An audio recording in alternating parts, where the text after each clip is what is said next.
Good மார்னிங்க. இன்றைக்கி நம்ம தோட்டத்தில் பப்பாளி பழம் தாங்க பறிக்க போகிறோம். இதுக்கு முன்னாடி ஒரு மரம், பெரிய மரங்க, நிறைய காயோட ஒரு பழம் கூட பழுக்காமல் அப்படியே மரம் சாஞ்சிச்சுங்க. அதில் தான் இப்போ நான் நடந்து போயிட்டு இருக்கேன். இந்த மரமும் அதே மாதிரி சாஞ்சிருமோ அப்படின்னு நினச்சி பேலன்ஸுக்கு கம்பெல்லாம் வச்சுருந்தேன். ஆனால் அப்படி இல்லை, இது நிறையவே பழுத்து நாங்கள் போதுங்கிற அளவுக்கு நிறையா சாப்பிட்டேங்க. ஒரு 2-3 நாளாக பழம் பறிக்காமல் குருவிங்க சாப்பிட்டுச்சு. சரி, இன்றைக்கி ஒரு பழம் இருக்கே அப்படின்னு சொல்லிட்டு பறிக்கலாம் தாங்க போனேன்.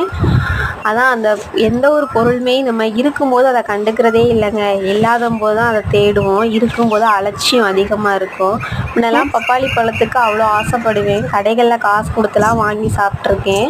ஆனால் இன்றைக்கி நம்ம வீட்டிலையே மரத்துலேயே இருக்குது. ஆனால் அதை நம்ம கண்டுக்கிறது இல்லை. முன்னெல்லாம் பழம் எப்போ பழுக்குன்னு சொல்லிட்டு ஆர்வமாக பார்த்துட்டே இருப்பேன். இப்போ பழுத்து நிறைய பழங்களை குருவிங்க சாப்பிடுது. நிறைய பழம் கீழே விழுந்து வேஸ்ட்டாகிடுச்சுங்க. அதான் நம்ம எப்படி இருக்கோன்னு பாருங்கள். ஒரு பொருள் நமக்கு கிடைக்கிறதுக்கு முன்னாடி அந்த பொருளுக்காண்டி நம்ம ஏங்குவோம்.